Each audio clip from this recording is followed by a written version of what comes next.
Et quand on parle d'accident chez Aristote, d'accident d'une substance, c'est le même verbe aussi. C'est ce qui est arrivé, sumbebekos.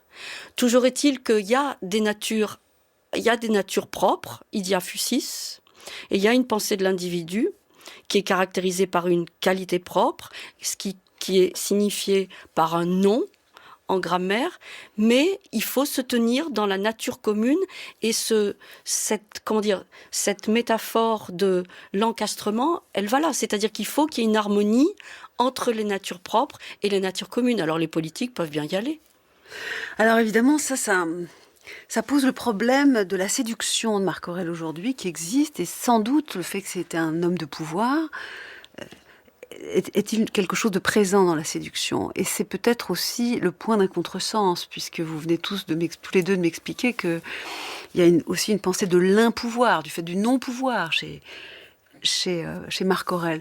Alors dans un extrait des Pensées au livre 6, Alain Petit, il écrit explicitement « Fais attention à ne pas devenir un César, à ne pas te laisser imprégner, car c'est ce qui arrive. » Et il ajoute « Reste simple, bon, pur, grave, naturel, ami de la justice, pieux, bienveillant, amical, résolu à agir comme il convient. » Et il cite Antonin le Pieux, alors peut-être vous me direz ce que ça veut dire le pieux pour un Romain, qui l'a précédé sur le trône.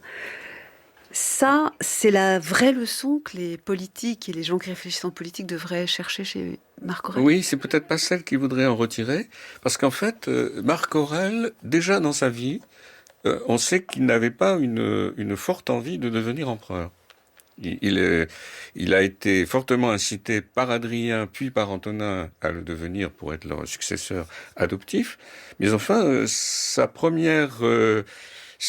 premier choix, son premier désir, c'était d'avoir ce qu'on a appelé un loisir studieux, l'otium dont parlaient les Romains, hein, donc la philosophie et les arts.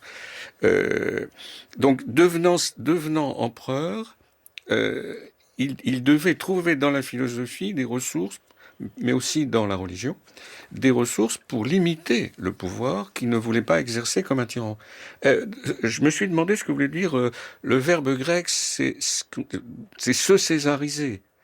Certaines traductions le donnent comme ça. Bon, Breillet a préféré, parce qu'il était puriste, traduire par ne pas devenir un César.